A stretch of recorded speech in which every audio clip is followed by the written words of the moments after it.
Now it's fine. Now Cool, it's cool. fine. Okay, so the title of my presentation is what I mean. I call it a silky path from traditional fashion to flexible miniaturized devices. Okay, so before I actually start my talk, I always take energy from the blessings of my gurus and my parents, who are there, who are responsible for me to be in this particular place. Okay. So the outline of the talk is like this. So I'll just talk about 101 of silk. I mean, we just get introduced to silk and its components and all those stuff. And then let's answer a couple of interesting queries that are possible. I mean, how can we actually make silk thin films? Answer is yes. We actually use spin coating and electrode deposition. I'll be explaining them. And can we pattern silk? Again, the answer is yes. We'll actually use titanium as a mask. And silk sensors and actuators. Interesting, right? So, what is the phenomenon? The unexplored, the seldom explored phenomena is piezoelectricity. We have actually explored that, and we are going to talk about that. And silk as a flexible substrate, is it possible? I mean, we know that silk is a little brittle after some time. Is it possible? Yes, we made it possible. You'll see how. And what else? Let's actually discuss. And finally, not but not the least, are you going to talk about traditional fashion? Answer is no. It's just for the title sake. It's just attention seeking, nothing more, nothing less. Okay. So this is one of silk. So basically, silk is a biopolymer, right? I mean, you can actually see anywhere and everywhere, especially during the festivities. Now, what does it actually have? I mean, if I were to actually understand a silk thread and its constituents, what is it actually made of? The outer portion, that's actually the shiny portion that you actually see in silk, is known as sarees, right? And the inner portion, which is like a couple of intertwined threads kind of stuff, that's called fibroin. Okay. Now, what is this sericin and fibroin of made up? Made up of? They're actually made up of amino acids. So let's actually. I mean, we are not biologists. We are not biochemists here. So protein is the basic entity. Proteins are made up of amino acids. There are. I mean, there are primary proteins, secondary proteins, tertiary proteins, and quaternary proteins, depending on how they actually, I mean, interconnect all these amino acids together, and we have 22 amino acids that we actually look at. So sericin and fibroin are a couple of those proteins, and in that, sericin is typically removed. Okay, the reason for that is sericin gives the strength. It actually binds it, right? So that's the reason why we call it as the process of removal of sericin. We call it as degumming. Okay, now the fibroin, you actually look at there is something called a heavy chain and there is something called a light chain. So heavy chain mass is 350 kilodaltons, which is actually in biological parlance same as atomic units. Now you have a very heavy chain connected by a very loose chain. I mean, you should actually not worry about why I'm actually talking all these things in detail, because they're going to make sense as we go along. Okay, so what is I mean, remember this: light chain is amorphous, heavy chain is crystalline plus amorphous, and crystallinity is because of what are called as beta sheet crystallites. And in beta sheet crystallines, there are two amino acids which are known as glycine and alanine. So that N indicates that you have a chain of glycine, alanine, and there is one more one more amino acid that actually repeats in between. But that's I mean, most of it is glycine and alanine. Okay, silk again has a polymorphism. It's called you can have it in random coils, or it's called alpha helix. You imagine that there is a helix kind of thing. You have that, and there is one more crystalline nature of it, which is called the beta sheets. Okay, so this is just the outline of silk. Okay, now let's actually get into a little more details. Now, have you ever imagined that we can actually use silk for so many applications? You can actually use it. You can use it as a dielectric medium in organic transistors. You can use it as an optical substrate. You can use it as a material for transfer of patterns on the brain. I mean, there is a faculty in I forgot the university, Professor Rogers. What he actually does is he actually patterns electrodes on silk and then dissolves the silk, and those patterns just go onto the brain, right? So if you look at the why it's possible, because silk is biocompatible, right? So I mean, this is a unique material where you can process it, you can make it into several devices, and at the same time you have the optical transparency as well as biocompatibility. So all this has, I mean, you can imagine a plethora of applications, right? So these two review papers that I've actually put in covers most of the applications.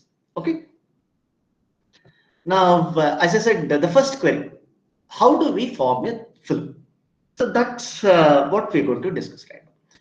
So what we do is we take silk, I mean, from silk cocoon, silk threads will come in.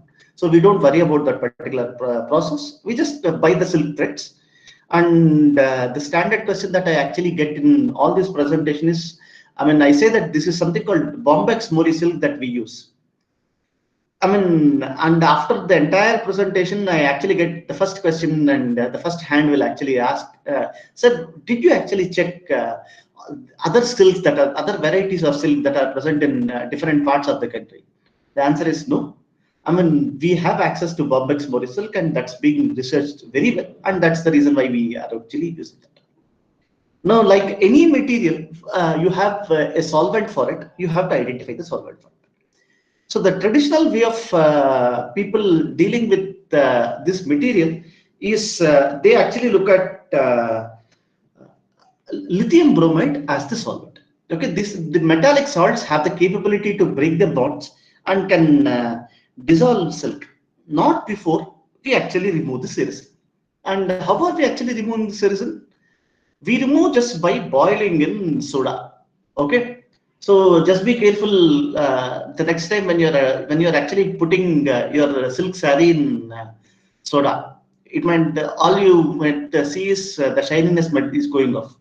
Okay, I'm kidding, but the important point to note is if you actually boil the silk threads in I mean sodium carbonate at 100 degrees centigrade for 1 hour, right? The sericin gets removed. Now after that you dry it out, and I mean, as I said, you need a little bit of I mean, you need a little bit of ionic salt for the dissolution of silk, and there is a combination of calcium chloride and formic acid that dissolves silk. Now, after dissolving, we actually cast it in a petri dish, and then after that, we dry it for almost like 10 hours. So once we dry it, we again reconstitute it in formic acid. The reason why we actually do that is, I mean, calcium chloride. I don't have a clear understanding what happens there, but I mean, metallic salts would break the bonds. Once the bonds are broken, there is not much of a role of calcium chloride in it.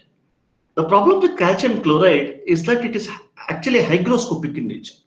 It absorbs moisture a lot. Okay, so let me actually. So once it absorbs the moisture, so even if I make a silk thin film, it becomes soggy in nature, right? So to avoid this sogginess, what we do is first we dry it, then cast it in water. So calcium chloride dissolves in water, and then again recast it.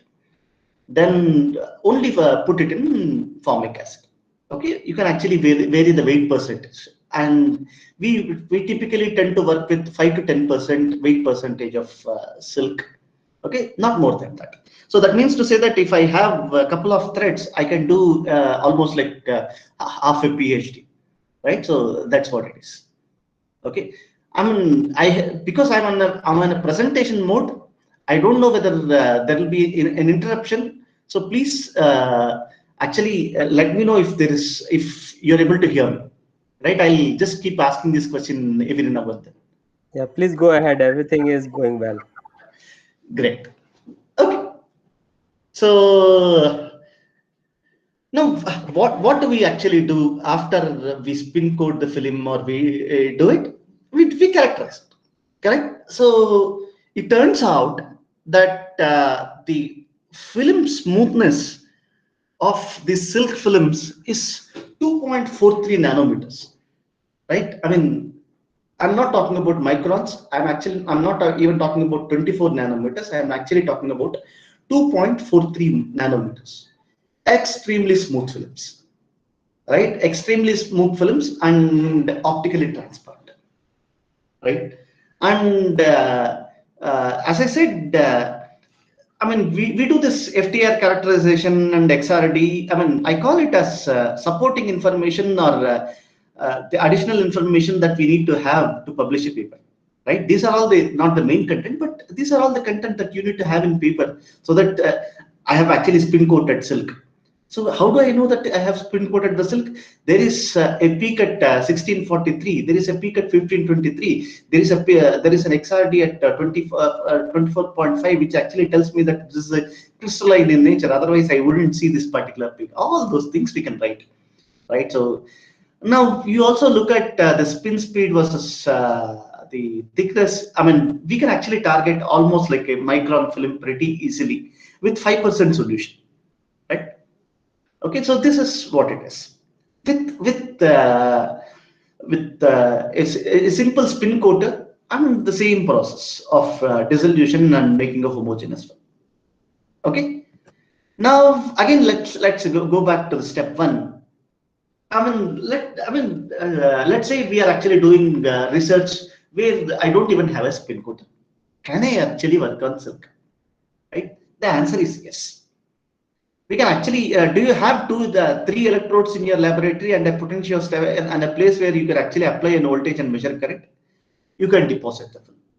It's as simple as that. Okay, so how do we actually do that? I mean, is there any redox component that is enabling, is silk getting reduced to another form to actually deposit onto the electrode surface, or is it getting oxidized? There is no redox component present in the system. Then how is it actually getting deposited? The answer for that lies in the law of attraction. Opposite charges attract, right? And if we know biology, and always I actually get confused every time in my life, and I go to Wikipedia and check this once again. There's a concept called isoelectric point. Any protein has an isoelectric point. The isoelectric point is the point at which the pH, at the pH at which the protein is electrically neutral. The surface charges of the protein is completely neutral. Beyond which or below which, either the amine group of the amino acid NH3 will actually become, okay, NH2 will become NH3 plus, or the carboxylic group COH will become COO minus. It will either get positively charged or get negatively charged. Okay, and it turns out that if your solution pH is less than the isoelectric point, you will have a negative charge, and if your solution pH is more than the isoelectric point, you have a positive charge. So we take this fine point, and you realize that we are actually dissolving silk in formic acid. Formic acid's isoelectric point, formic acid pH is around 2.5. Silk isoelectric point is 4. So essentially, the moment I actually dissolve silk in formic acid, inherently it has a negative charge associated with it, just because of this protonation and deprotonation of all the amino acids that are present in the system. Now, if I actually apply a potential to a positive potential to the working electrode and negative potential to the working electrode, there is a phenomenon called migration, electromigration, that will happen. and the film tends to deposit onto the surface. Right now, what are the advantages and the disadvantages of the same thing? So the roughness increases a little bit. There might be certain non-uniform tips. I mean, this comes with a lot more things, right? I mean, I need not have a spin coater. I need not have all those things. I mean, all I need is just an electrode deposition setup, which is not going to cost that much. And we have demonstrated a nano generator as well. I'm not putting the results for it's and the paper is under review, so I'm just putting the schematic out here. Now this is what it is. Okay, so the query one is answered, right? How do we actually make silk films? The answer for that is either you spin coat or you electrode deposit.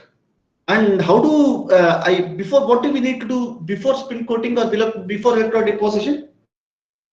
You have to dissolve silk. And how do we actually dissolve silk? You have to actually use a combination of formic acid and calcium chloride, and remove calcium chloride in somehow after the dissolution. Why are we removing calcium chloride? Because calcium chloride is hygroscopic. Otherwise, we are actually creating a gum for attaching papers together. That's not the intention. So to make silk films, so you have to actually cast it in, you have to reconstitute it in formic acid. Okay. So this is one topic. I hope there is no discontinuity anywhere. So I'll proceed further. Okay. So next query that we have is, can I actually pattern silk? Right? I mean, like we pattern silicon dioxide, we pattern silicon nitride, all sorts of things. Can we actually pattern silk film? So remember, if you can actually dissolve a material in a particular solvent, if you put the same solvent on top of it, it should etch it. So that's the simple logic in wet chemistry here. So basically, the issue here is, I mean, the moment I use formic acid on photoresist and all those kinds of things, you have a basic issue. The photoresist will get damaged. So what we do is, by the way, you can actually pattern. I mean, you can put photoresist on top of it. You can actually put it in photoresist. I mean, developer and all those things for reasonably good amount. I mean, not hours together. We'll tell you a solution to put for hours together as well as we go along. Right. So I mean, you pattern, you deposit titanium. Titanium acts as a hard mask, right? You spin coat it, etch titanium, use you pattern titanium, you use patterned titanium as your etch protectant, etch it in formic acid, remove the titanium, remove the photoresist, right? You have a silk that is actually patterned. I mean, we have actually done that, and you see that wet chemistry always comes with an undercut. Right, so you see that the shapes or the corners have been undercut. The reason for that is attributed to wet chemistry. Okay. Now, is there a better alternative that we could actually think of? And remember, there is. I mean, if you have learned VLSI fabrication, there is this process called Ashi. Okay. What do we actually do in Ashi for a photoresist? We just burn the photoresist in oxygen plasma. I mean, because any organic polymer, if I expose it to oxygen plasma, it should actually take care of it, right? It just eats it off. Not only does it eat it off, it eats it off in a perfect way. So similar concept, we have used it here. So you actually pattern titanium and etch using oxygen plasma. Hard mask is required. Why do we need hard mask? Once again, because the moment I put the photoresist, patterned photoresist on top of inside the oxygen plasma, all you get is ash. So let's not do that. So better you have a protection layer, and that is the hard mask is titanium. Now you can vary. We varied the parameters of the oxygen plasma. This is a simple small setup, that indigenous setup that we have. So at, I mean, you look at the figure, 100 watt, 7.5 minutes. You have a perfect, I mean, side wall with 90 degrees and so on and so forth. Overreaching will actually, I mean, you can see that 150 watt, the sample is actually literally burnt, right? Though it's like the, I mean, I mean, if you are actually on a lower side, things would not, you will not get the shape that you actually wanted. All those things are going to happen, correct? So this is my answer to the second query. The second query, how are we actually patterning silk? The first thing is we can actually use wet chemistry using formic acid, or you can actually use dry etching using oxygen plasma, right? These are the two things that we would actually think of. Now coming back to this, one second. What is the third query that I've actually put in? Can we actually do silk sensors and actuators? Yes, I mean, preferably actuators. How do we actually do that? So let's actually go to history of it. I mean, the history is inherent, right? I mean, we never realized it. Okay. If you look at an amino acid, there is an amine group and there is a carboxylic group. The moment you actually create a charge, I mean, you can, if you can actually say NH, the NH2 becomes NH3 plus and COOH becomes COO minus, there is inherently a charge separation that's happening, right? Inherently, more or less, if you look at amino acids, they have piezoelectricity embedded in it. And it turns out that these two proteins, these two amino acids, glycine and alanine, have an individual piezoelectricity that is actually comparable to quartz. I'm not joking here, it's actually comparable to quartz. So similarly, because of that, because this silk has more glycine and aniline in the form of a nice arrangement called beta sheets, right? Beta sheets is a very formal arrangement. I mean, it's like a brick by brick arrangement of all the amino acids together, and you tend to actually see piezoelectric behavior of silk. Okay, so remember we actually talked about silk polymorphism. What do you mean by polymorphism? It can actually exist in multiple different phases. Okay, so we call the alpha helix phase as silk 1. Alpha helix is this random coil nature. It also has some piezoelectricity, but beta pleated sheets has much more piezoelectricity. We call it as silk 2. Remember this particular point, silk 2 is actually superior to silk 1. And by some treatments, by methanol treatment, there is a possibility people have actually done conversion of silk 1 to silk 2. Not only that, if I actually spin coat any polymer film like this, you will see that it will be a more orderly arrangement. I mean, inherent spin coating would actually give you a better beta sheet content. Okay. Now, good. So let's actually characterize piezoelectricity. How do we characterize that? We actually measure the inverse piezoelectricity. We do a piezo response force microscopy, wherein the AFM tip is actually biased.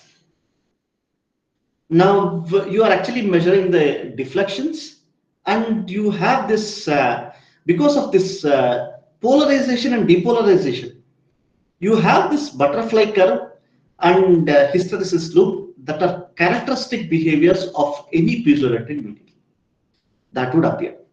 Okay, from that you can actually calculate the piezoelectric coefficient. This coefficient is reasonably good, and after that we characterized it, and we just bent it multiple times to see what is happening. We actually did spin speed versus thickness versus D33. All those things we have actually done. Right, you can refer to a publication wherein we have actually given these details. This is in IEEE sensors. Okay. Now that will not get published unless or until there is an application. Correct. So I mean, once you know that this is a piezoelectric material, I mean, you can actually have a plethora of applications, right? One of them would be a piezoelectric pressure sensor, right? Can I actually make a pressure sensor with silk? I mean, what do you need for a pressure sensor to work in? The membrane should deflect, and you should actually generate the voltage. So we did a mix and mode. Okay, I mean, see, with the limited, I mean, remember, these are all the things that we have actually done in a lab, wherein we have converted literally a cycle stand into a clean room for almost like a decade. Right now we have a better facility, and I will actually boast that about that at the end of the talk. But all this work is actually done in a relatively tough environment and with resource constraint. So we took a silicon wafer. After that, from the bottom to the top, you just do a KOH etching, remove the entire stuff. We put a kept on tape. Right on top of it, we spin coated silk film, and then you put gold on top of it. Right, bottom and top you have a gold correction, and you have a membrane. Correct. So then after that, you connect electrodes to the surface, and then we did not have a characterization facility per se for characterizing this pressure sensor, right? So what we did was we had an air gun. Air gun pressure we know, distance we know, we could actually figure out what is the rough pressure that we are applying. And the moment we apply the air gun, there is a voltage that's actually getting generated. You look at the voltage, it's not small, okay? It's 0.4 volts, 0.4 volts peak to 0.8 volts peak to peak, right? That's a good amount of voltage that we are able to generate, and you have a sensitivity of 3.26 millivolts per kilopascal that you apply. Okay, pressure sensor done.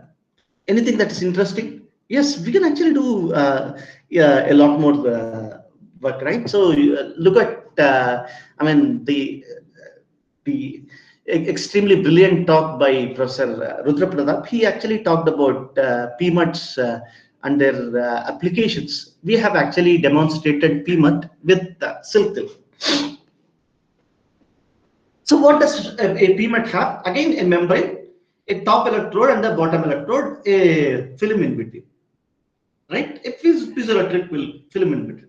That's all we are actually focusing on, right? So how do we do it? Same story repeated. The only thing is, instead of through edge, we actually create a membrane, right? So you do a TMH etching and get to a stage where you have 20 microns of the membrane, on top of it bottom electrode, the material on the top electrode. In all these devices, you need not pattern silk, by the way. It is just a film, right? The dimensions of the openings would actually decide the frequency, correct? Now, after that, you take it further, and you do a microsystem analyzer, LDV characterization, and try to find its peak responses, right? Whether it's vibrating or not. Remember, this vibration is happening because of the actuation element. What is the actuation element that's present here in this particular case? It's the silk film. Without that, you will not see this behavior, right? So this is what we have actually done, and these are the fundamental modes and all those things. Professor Ashok can explain it a little more further. I just have this understanding that there is a resonant mode, there is a fundamental mode, and all those things, right? I'm not a mechanical engineer, by the way. Okay. So we also have done this electrical characterization, where you observe this resonance and the anti-resonance peaks, and the estimated center frequency is 63.5 kilohertz, which matches with the LDV measurements. Boom, we have a paper. Correct. So, I mean, at the end of this, the short story is, you have the mechanism to actually make a piezoelectric film. right? We have actually given you a novel methodology of actually making a film and spin coating the film and also patterning the film. Now we leave it to the imagination of the world on how are you going to use to build several devices out of it. We have demonstrated two devices, and then we are going to change the gears right now, okay, on other topics as well. Okay, now let me check whether I'm audible, right? Because I'm actually speaking to a wall, literally. Yes, Shiva. Because sometimes what happens is if there's a power connection failure and all those things, we don't even realize. We keep on speaking, right? So that's the nature of a faculty, right? So okay, so the next objective that we have actually taken is, let's say, can we actually use silk to create a transparent microelectrode array?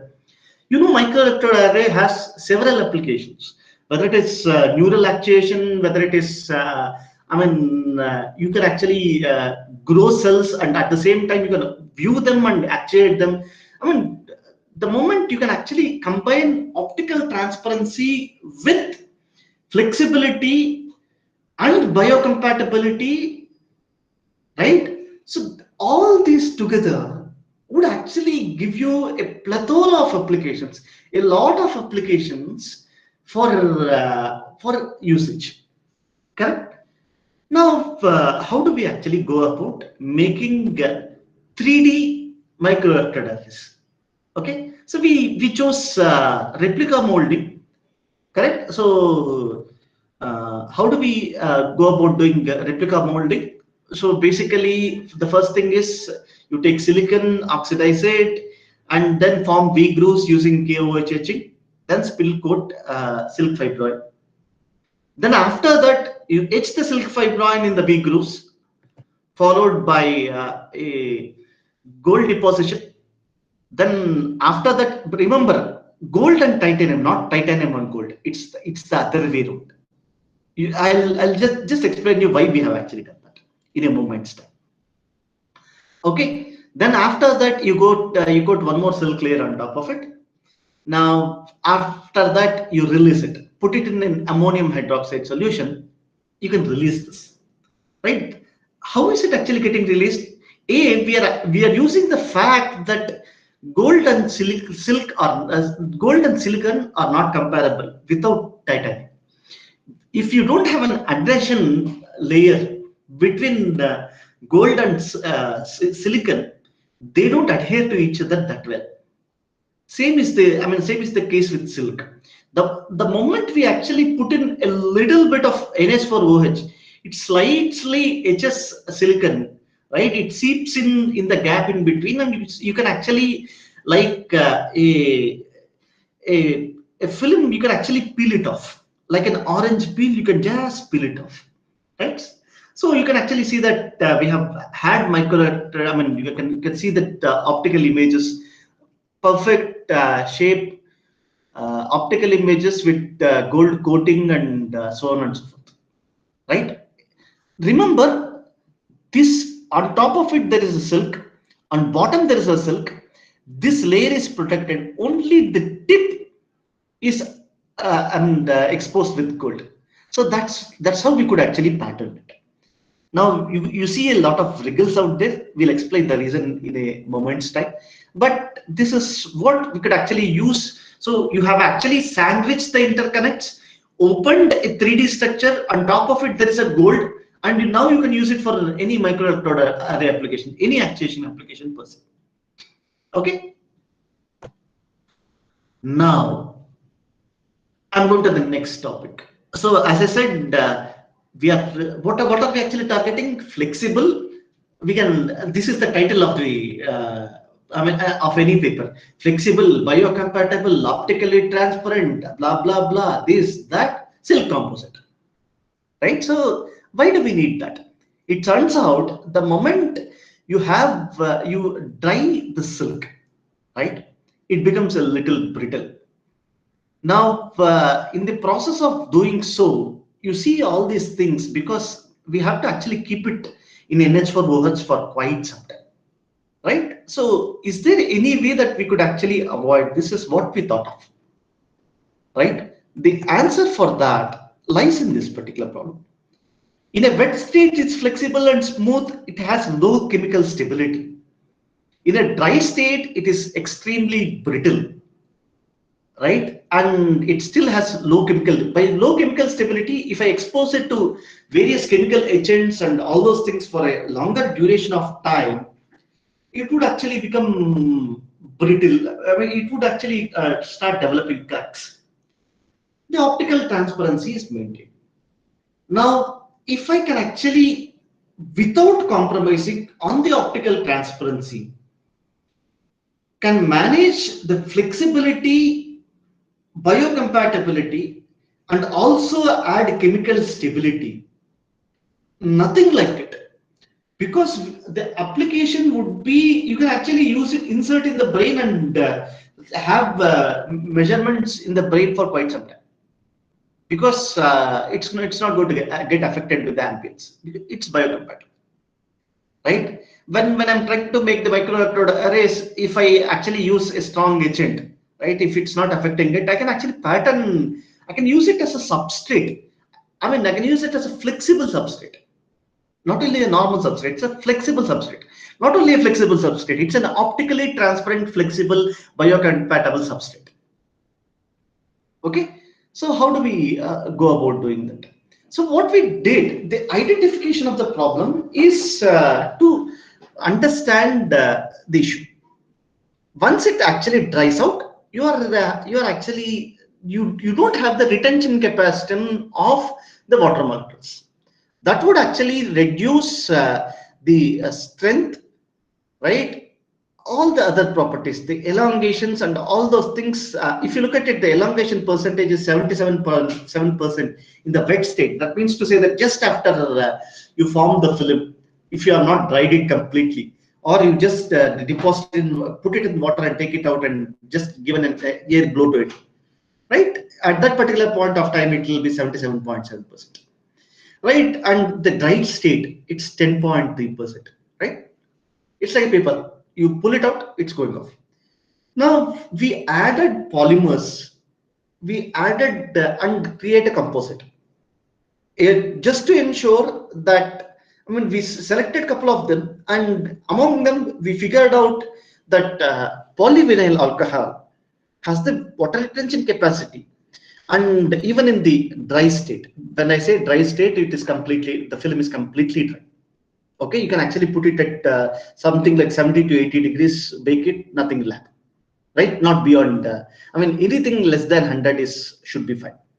Okay, now you do that. I mean, the same thing is, you can actually clearly see in the thermogravimetric analysis, where you actually subject it to very high temperature, and as you look at it, the green curve stays atop, right? That means to say that it has a better stability in terms of I mean, at higher temperatures as well.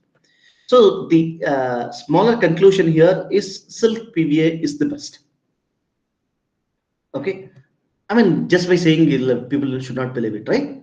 So we have actually done this FTIR analysis, found out the beta sheet percentage, and it turns out that the beta sheet percentage is 74, which is very high concentration. We are yet to measure the piezoelectric properties for want of PFM tips, and thanks to lockdown, our work got postponed for almost like one and a half year, right? So, I mean, Corona has actually disturbed us quite a bit. Otherwise, we should have actually done a lot more, right?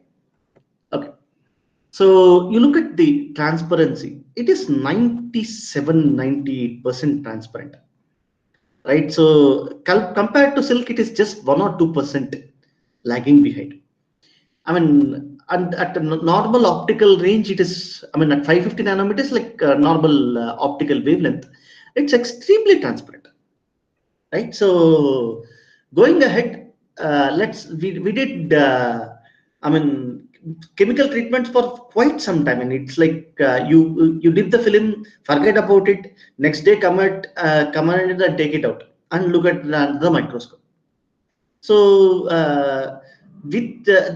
I mean, you can actually see no cracks developing across in the film, and at the same time, I mean, do you remember the smoothness of the film? 2.43 for ordinary silk film, 0.76, right? I mean, 2.431, and it depends. I mean, you look at the range. We are not, we have a lower range in the case of silk PVA. The roughness also decreases. That means to say that silk film has become even more smoother, right? Now, as I said, and then thanks to Arvind Kumar Rangan, right? So we have actually done this biocompatibility studies, wherein you can actually see that there's something called live cell dead assay. You look at the fluorescence pattern before and after, and if the fluorescence pattern remains the same, then we can actually say that the cell is, I mean, living. Right, cells are growing in this ambience. Cells are not dying in that ambience. Again, almost like the same biocompatible issue is actually done using cell viability tests. So all the things confirm that this material is biocompatible. Okay. Now again, we did a microelectrode array using. Here there is a question. Sure. How do you calculate beta percentage of beta sheet using FTIR? This is a question by Dr. Gautam Thakur. Okay, so basically what we do is we do a deconvolution. So there are several. You look at the area under that particular peak, right? So which is actually representing a mixture of beta and alpha other phases, right? So you do a deconvolution and then figure out what is the percentage of one particular peak. Okay.